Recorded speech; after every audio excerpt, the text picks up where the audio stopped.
grab your bruise in your fantasy league.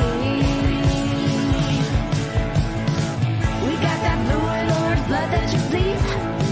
The most loyal fans there ever could be. We are that mile high Broncos country.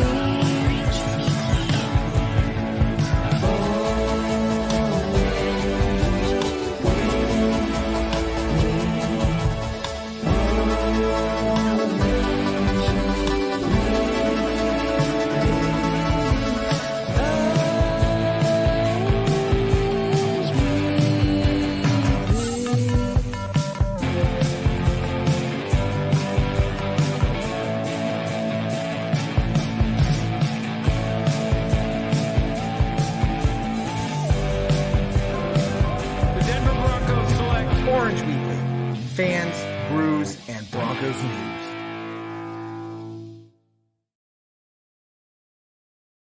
Okay, Broncos country, welcome to another edition of Bourbon, Broncos, no BS, a la Carte. Tonight I got David and Spotty here, which means the gang is back for the first time in a while, and it is fantastic to have you guys. David, how you doing, man? Oh, terrific, Kev. Happy to be here. Excited to talk about a game finally, right? Ooh. For sure. Spotty, man, what about you, dude? A game, David. Listen, okay, I understand, but it's the closest. Okay, it's the closest thing we've had to a game since January. How about that? Okay, it's fair enough. I get you. Okay. I get I'm using this phrasing and like this to kind of bring my excitement level down a little bit. Okay, so just kind of temper the expectations for the year. But other than that, I'm doing good. Perfect. I love that. Okay.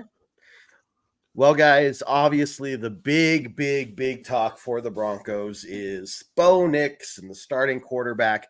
So, of course, that means we are going to table that discussion for later on in the show because we're going to start with talking about other areas in the game that we want to get through first that we saw that stood out to us, whether it's defense or the wide receivers. One thing that's standing out to me, guys, from what I'm reading, Vele is actually looking pretty good. He's rising up and that could be something to watch out for. But, let's hear from you guys. What are some other things you saw from the game that maybe stood out to you that you weren't expecting to see or you were happy to have seen? David. I want to talk about this rookie class, Devon Vele included. And boy, I think they all really showed out. Okay. Audric Estime had the fumble, which you hate. Troy Franklin was basically invisible. The rest of them, though, I've heard he's not looking good. Not so good in practice either. No.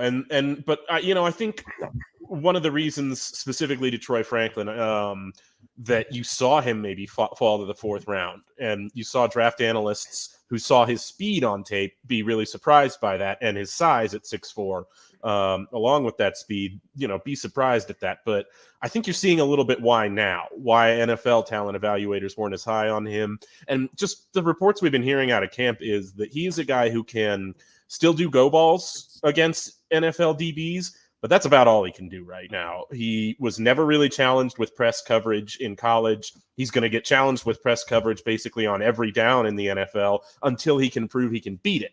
So I think that's why you're maybe seeing him struggle a little bit. And Spotty, I'll throw this one over to you. Who did you see that really showed out to you in that rookie class during the game? Well, I like Vele again, like you mentioned too. And then just to speak to Franklin, I think one of the hard parts, and we forget because of the most recent wide receiver classes that have come into the NFL, but for the longest time, stepping in to be a wide receiver in the NFL was probably on offense was probably second to tight end, right? We know that the game, it's not about just being faster. It's more physical. And unless you played in that SEC style of football, week in and week out, you didn't necessarily, come in and rock anybody's socks or anything like that. I think one of the things that I really like and I'm appreciating is maybe some of these undrafted guys that we're looking at. I know Blake Watson didn't play a ton in this game, but him and Tyler Batty, who I know is kind of over from last year, they played into a big my favorite part about the game was the run game. It last year, I believe our top rusher was what 600 or 700 yards or something like that, and we ran early and often, and 100% not. There's not a bad looking running back. It looked on that stable. I'm gonna give Samaje P. Ryan a slight break on his interception for Jared Stidham, but I'll tell you what, I'm excited to see any of those guys run the ball. I'm also sad, and to think about at least one of those guys, two of those guys are probably not going to be on the team. Yeah. It's sad to think about that, but at the same time, I don't think it's going to be a cut situation. I think we're going to try to get some trade value out of Samaje Perine. It's probably the one that I'm looking at more likely to be that guy, which, I mean, we need draft capital, right? Even if it's a second, third pick, fourth pick, I don't care. Just give us something. But, the running back room, we have a very good problem in the running back room. And it looks like maybe in the receiver room too, because man, you're going to get at least you've got to keep 6 guys, right? You've got to keep Sutton, you've got to keep Reynolds, you've got to keep Mims, you've got to keep Franklin because you just drafted him in the 4th round. You've got to keep at this point, I think you've got to keep Vele, and then you've got to keep Tim Patrick, and now you're already at 6. And so, I think, Brandon Johnson, Jalen Virgil, guys who you were excited about in the past. Jordan Humphrey. Yeah, same. Yeah, Lil Jordan Humphrey, Philip Dorsett. I think these are guys who are going to be on the roster bubble a little bit, and may some of them are going to find their way on the practice squad for sure. But I don't know if all of those guys are going to make the 53. We just like them big. All of them, man. Like, what are they all like? 6'3", 6'4", 210, 215 and above. And did you even mention Marvin Mims? Yeah, and he's the shortest of the bunch at 5'11", and I still think he's plus 190 plus or something at that size. You know? Yeah. So they let us know while they were talking on Sunday. Like, everybody's like, well, the Broncos have nothing but ginormous wide receivers out there, So and that doesn't even bring in the fact that Greg Dulcich and Kroll, who, I mean, it sounds like Dulcich is starting to get healthy. I like what we saw from him.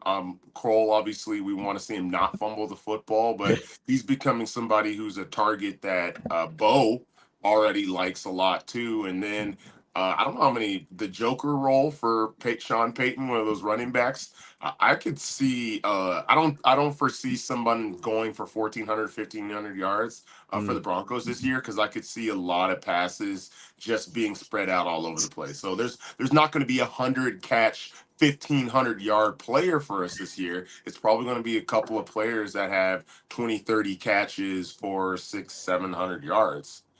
Well, and you were speaking to the run game.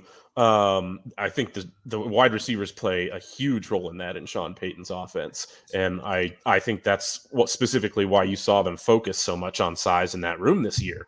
Jerry didn't block. Jerry was not a good blocker. Jerry was not an enthusiastic blocker. No. No, but it's you saw, I think, all the offensive lines on the field against the Colts get push in the run game. And I thought that was really, really interesting to watch. I thought they did a good job in short yardage situations, which we've seen be a real problem for this team, especially on the goal line, right? Like they ran, they didn't quite run it in on that Bo Nix drive where he had the touchdown to Marvin Mims. But other than that, they were able to punch it in a couple of times on the ground in the end, in that red zone. And that was really encouraging to see too. So yeah, it's all going to come down to that run game, I think, this year being a real engine of this team. And we've been talking about the running backs and their talent, but yeah, the wide receiver size, I think, has a lot to do with that too. Well, that outside crackback play that the Broncos ran a couple of times, I feel like every single time that they swung that play out, we were running for 5 or 6 yards on the play, which I'm gonna take 5 or 6 yards on first or second down 100% of the time. I am a-okay with short and short to go on second and third down. And of course, we already know in the preseason we're not showing everything that we can. So it's even interesting that we even show that play. But so it's encouraging to think that it's only going that we're going to see it more, but there's got to be other iterations of it, and maybe it's a play action play or what have you. Yep. And the big thing is getting those guys involved, getting them the ball, getting that confidence built, right? The connection between Bo Nix and the running backs, the wide receivers, and so I think we're talking about wide receivers and everything. Holy crap, Tim Patrick back out on the field. How amazing does it look to see him out there? Yes, I know he got the taunting penalty after his first or so. Whatever, it's preseason. Like, that guy deserves it. He hasn't been in the league for 2 years because of injury. Let him taunt whoever, go for it, right? So, as long as he can stay healthy, I mean, I'm excited to have him back too. But you're right. We did see them spread the ball out to a bunch of different players. And that was one thing last year, if something had happened to Cortland Sutton, I don't know if we would have won 2, maybe 3 games last year. How many times did he come in clutch? Especially in that 5 game, exactly, right? Yeah, and he looked good. Right, and that's great, but we can't build the offense off of one wide receiver. So to have Tim Patrick back, to have some of this young talent, to get people, Josh Reynolds, he was out there, he made a couple these guys are looking good. I like where they're coming along, but guys, before we go to quarterback, anything else you wanted to mention from the game? Well, circling back to Vele, I don't remember that he had any real spectacular catches, but I do remember on the Bo Nix deep shot to him where he drew a pass interference call. That was all Vele that drew that call. He played back into the corner perfectly to draw that call. There are wide receivers who've been in the league for a while that don't know how to do that perfectly. And that was a real veteran kind of savvy move for him to pull to get them into scoring position on that drive. Another thing I just want to bring up, and obviously it's a lot harder to do during the preseason, is about pressure, right? And so I felt like Jonathan Cooper was all over the place. You see that big number 0 because it's hard. You see a guy on the line with 0 on there. So it's encouraging to see Jonathan Cooper, and then of course Ellis, who for a rookie to be disruptive even on any amount of plays, because he's fighting for minutes, he's fighting for downs, and the fact that we could probably pinpoint about 3-4 plays that he had an effect on, and I'm gonna take that first preseason game, and you're talking about a sack and helping on an interception.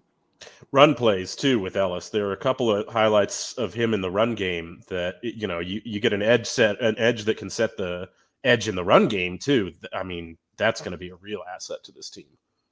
That Colts team is no joke when it comes to running the football. Okay, if we can be much better at stopping the run this year. Okay, we're in a different ball game for most of the year, because we know that the through the first 5-6 games. Shoot, I don't remember when we even played the Dolphins. Was that game 7?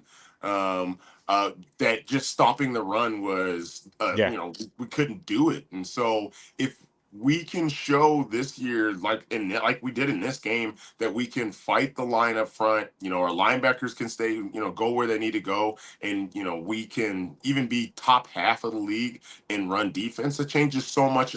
This changes so much else about the secondary, because it's not like in this game we even talked about. There weren't too many deep shots down the field until the third stringers got out there. I believe Sam Ellinger, who's a running quarterback, and most of those guys.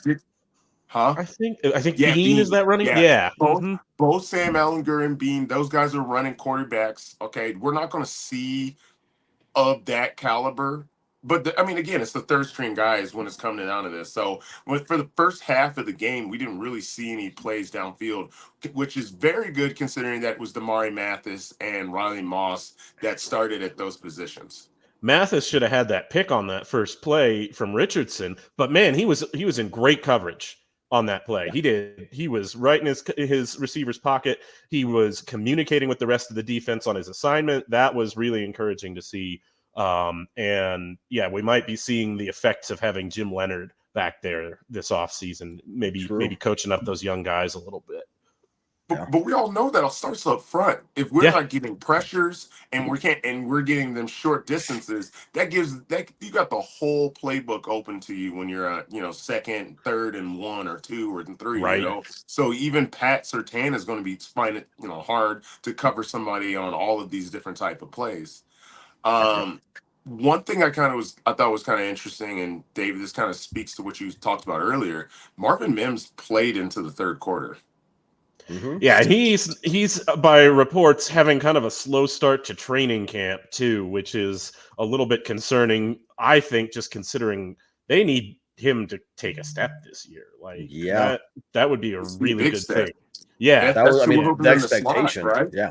Yeah, absolutely. Yeah, and there were flashes last year. Then he kind of petered off, and everybody wondered why he wasn't seeing the field more. And yeah, I don't know, guys. It might be troubling. We might not have the Marvin Mims renaissance we're hoping for this season. We'll just have to see. Circling back to the run defense a little bit, because I just wanted to shout out Malcolm Roach, who was in there against second stringers for the most part, and I think we really expect him to be a starter on defense for the most part this year. But like, he was only in for 5 or 6 plays, and he was in the backfield every time on these run plays. If it wasn't getting the running back, which I think at least once he had a tackle for loss, but if he wasn't getting the running back, he was back there. And I'm really excited to see what this front looks like this year with the new starters we've got. Because we didn't even have 2 of the guys who are supposed to be the starters in at all. So we're talking about second and third guys that are fighting for positions, that are getting the reps, and then they're looking that good against this type of offensive line. Yeah, absolutely right. I love it, guys. I love it. Let's move to the hot topic that everyone wants to talk about, because there'll be a whole lot more to talk about after this next week's game, obviously. But man, did Bo Nix change some minds out there, or what? Not if you watch the national media. There's a lot of coping going on right now as far as guys who really, really need their priors to be confirmed. So they had a few plays to focus on. And I want to preface that statement by saying that Bo Nix was not perfect. Like, there were definite things to clean up on his tape. And if you guys have watched Tim Jenkins's breakdown of his performance, I think he does a really good job of saying, these are good plays. These are plays where Bo stepped into pressure unnecessarily, etc. And so things to work on. But man, I came away super encouraged and not feeling like the movement's too big for him. Right? This game's too big for him. You need those national pundits that are skeptics, because we need to watch that as Bronco fans that have suffered what feels like forever. Okay, we need to almost temper the expectation, right? So I came out of it a believer too, right? But I want to see this Packers game. I really do, and 100%. I get some of these pundits were talking about his first drive, right? My thing about a first drive is you get a rookie, in on that first drive. Everything about a first drive was jitters. I'm gonna tell you what, that first pick, the one that probably should have been picked off, and I would almost feel better to see if it would have gotten picked off, how he would have came back in afterwards, to really, because that's what we really need to see out of it. But it's so hard to not look at it and look at his drives and say, this is exactly what the Broncos need. Specifically because he gives us options. And we all know that my biggest beef with Sean Payton all of last year was about his type of play calling and how he hasn't aged at all. He did an RPO. He did 2. RPO. At least 2 with Bo in there. And the touchdown was 1, right? Yeah, Mhm. well, not only just that, it was also pre-snap motion for Marvin Mims to come from one side of the field to go to the other. And it Look, wasn't the only time. Like they 4 or yeah, 5 times when Bo was in, they did a pre-snap motion. Which, I wanted to talk to you about this, Spotty. Go for it. and for Rick that he's zinged that out to Marvin Mims, like the amount of velocity that he threw on that, if I'm glad because he threw it to the right shoulder, which is everything on that play. If he throws it to the back shoulder, it gets dropped down or even picked off. Oh, He forget throws it it. to the other shoulder where the guy, I mean, damn, he almost took the kid's hands off, probably with the way he this amount of zip that he throws that ball with is impressive. Everybody was talking, nobody was talking about that. They're like, oh, he can't really push the ball downfield. Well, even on his hesitation throws, he threw like 30, 35 yards down the field, like with no effort whatsoever. And I actually was most impressed with that. Even that off play, he's coming across his body to throw downfield. It wasn't a perfect throw, but if he throws it slower, it doesn't get there, in the right time. So again, I'm tempering the expectation. I want to see him against the ones, quote unquote, because that the Packers are going to throw out, Jair Alexander at least for one series, probably in the next game. But I'm not mad about anything that I saw, and it gives us some hope. Though we'll get into about the whole starting thing because David, you know how I feel about that. I get it. I have thoughts about your thoughts, so we'll get into it. I have thoughts on your guys' thoughts.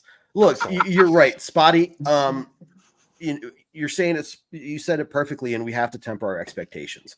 We're not going to go out there and, Bo Nix isn't going to be the next. Who was the Texans quarterback? I have brain fog. CJ Stroud. He's not going to have a CJ Stroud performance. Okay. If anybody's expecting that, stop it. You're just going to let yourself down. Okay. But do we have a quarterback that we organically drafted that has potential to continue to build and grow within this system? Because if we get that, now you have a career quarterback with your team that can propel you deep into playoff runs down the road. Right. So what we're really looking for this year is sparks of what we saw in this first preseason game. Somebody who the moment's not too big for them. Yes, they need to clean it up. But even when he stepped into that pressure, he kind of did it to himself. He didn't panic. Right. He still made something happen or took care of the football, and that's going to get cleaned up over time. But you remember, he is a rookie. He is going to make more of those mistakes over the course of the season. But that's where we get into the argument of start versus sit.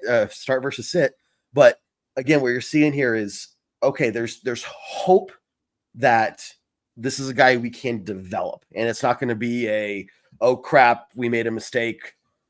Why everyone's going, I told you shouldn't have drafted him because look at all the crap he did. And, but so I don't know. It's promising to see what he did after one preseason game, taking for what it's worth of one preseason game against the Twos. Yeah. I want to. There's one play, and it wasn't, I don't think, the Lucas Krull fumble. It was another play. I think it was on the drive after the Lucas Krull fumble when Krull had a couple of bigger catches that kind of helped erase it a little bit. But it was a blown screen.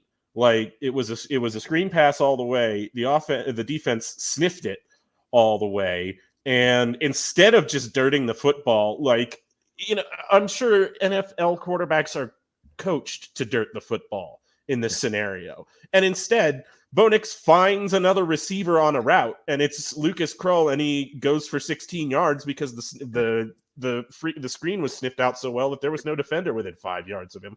That was super impressive. And yeah, like you said, Kevin, just developing him and finding out if he is the guy that you want to try and develop.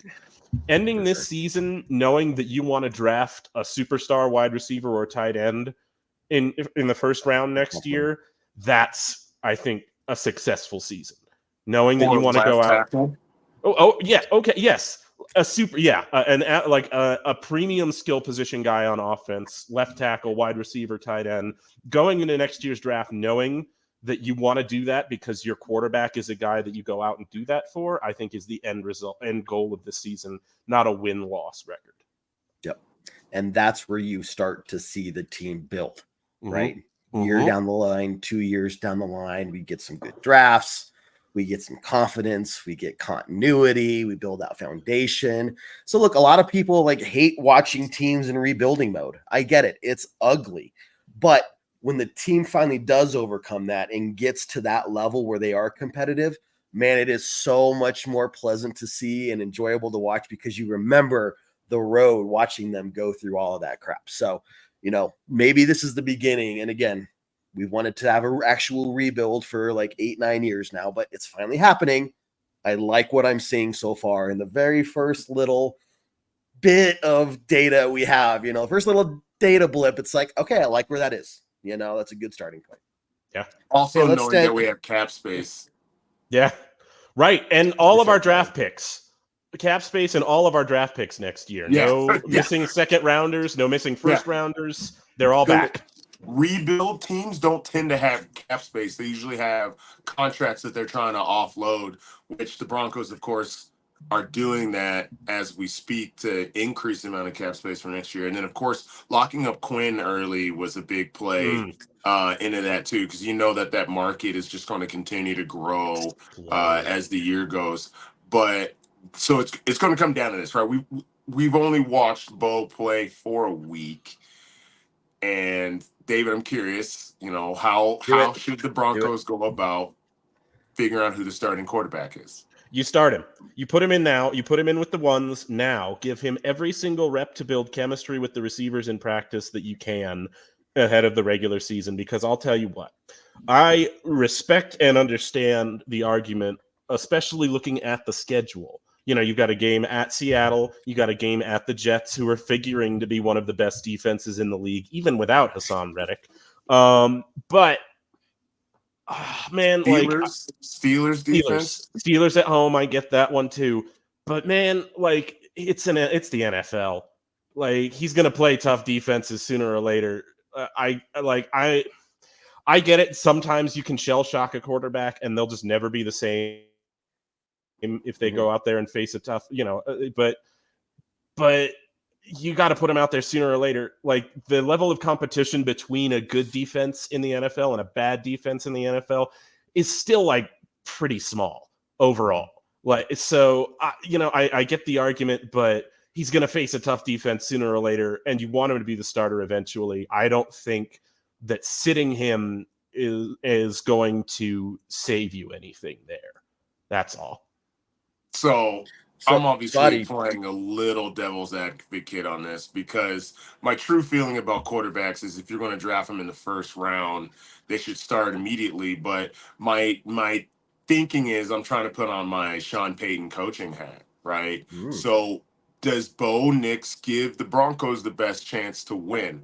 I do believe he gives us the best chance to win, but that's because his intangibles are greater than anybody else that's in that quarterback room.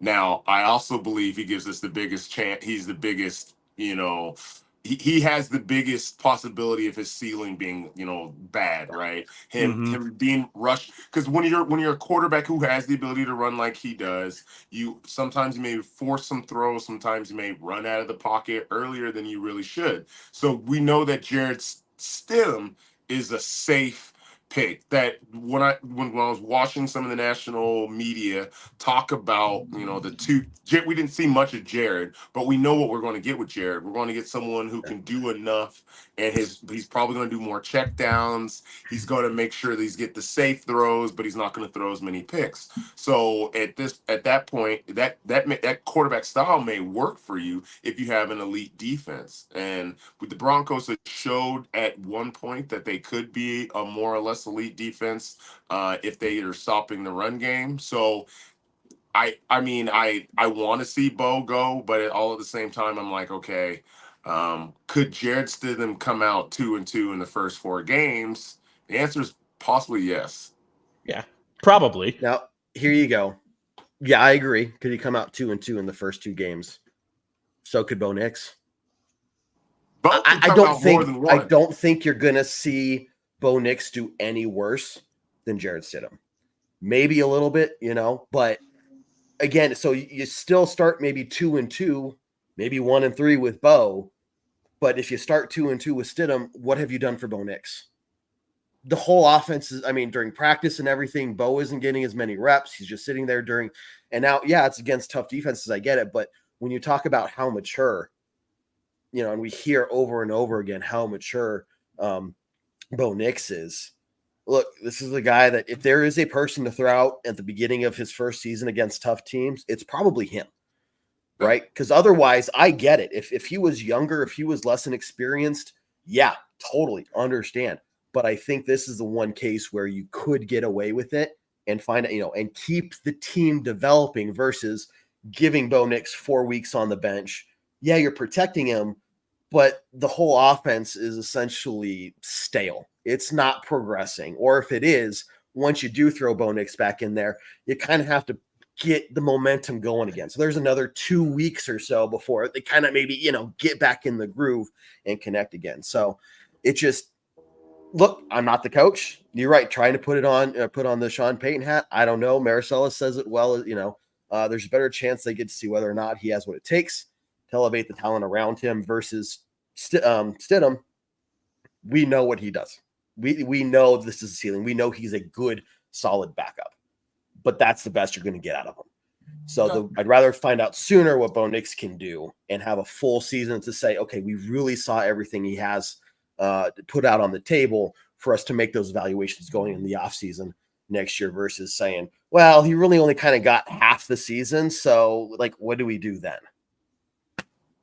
Yeah. Might save him some confidence, though. Like there are those other things that we don't really see too. We have seen quarterbacks in this league that they kind of got thrown into the fire, right? So, but there's no. It's a risk. But I will say the one thing, and I can even counteract that kind of statement for myself by saying the two places that Bo Nix played college football might be some of the hardest places to play quarterback in the NCAA. So confidence may not be something that he's too light on. Yeah, I think you're right. And there's another point here that if you start Stidham to start the season, it's not like training camp where there's first team reps to go around. Right? Like once you get into the regular season, the starter gets the first team reps in practice and that's it. And, I think the sooner you can declare Bo the starter. And if he plays to the level that he played against Indy, against Green Bay, I think the announcement will probably come after that, which I think Sean Payton has said they've always been kind of hoping to announce it at the end of the second preseason game. But yeah, the sooner you can get him in there and practicing with the ones as much as possible, the better. Love it. Hey guys, let's do some closing thoughts as we wrap up this a la carte episode. But before we do, guys, remember we are doing these Tuesday night shows, shorter versions of Bourbon Broncos, no BS, till we get closer to the start of the regular season, at which time we will start doing our full lineup of shows, including our pregame, postgame podcast, pregame shows, halftime shows, and all the other fun stuff we do. Videos up on YouTube, so make sure you check us out there. Hopefully we get our very own Jared back here before too long, and we'll have to see what happens in the world and what the Navy tells him to do, but hope he's doing well out there and staying safe. And Maricela, who joined in earlier on, tell him we say hi. So appreciate his service to the country. Don't tell him I say hi. Don't tell him I say hi. No. Don't do that. No. I have some other words for him, but okay. Oh, geez. Well, David, let's start with you, man. Some closing thoughts before we move on. Yeah, guys, just circling back to the rookie class, which, I think ties in so much to the success of this team under Sean Payton. You saw Chris Abrams drain. I think he was only targeted twice, but he forced an incompletion out of bounds on one play and got the interception on the 2-point conversion try on the other play.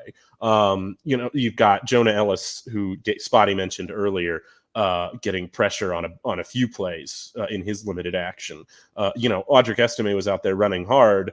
Yeah, he fumbled, but a fumble in a preseason game is hopefully a lesson that you take with you for the rest of the season, and then you don't do that again. And then, of course, the prize of them all, Bo Nix, if he works out. We could look back on this class as foundational in a few years, which is something that you really haven't been able to say about a Broncos rookie class in a while. So, and as we've been talking about, that affects what you can do in next year's draft class and so on and so forth. And I'm just really excited to see these young guys get out there. Spotty, over to you, man. I love it. I mean, I'm excited to watch the Green Bay Packers preseason game. Like, that's not something that not sure how much I watched the last year's preseason whatsoever, knowing exactly what we were going to put out onto the field. There's a certain amount of excitement that we're getting right now that I hope we only had near the end of the year last year. So I hope that this is something that we can carry in to this year because, you know, to be frank, we have a brutal schedule to start the season. Then we have a slight reprieve, then another brutal half of the schedule, knowing that we have a late bye into the year. So yeah. If you know, it'd be cool and it'd be great to see a lot of these players that David even just mentioned to step up early and often.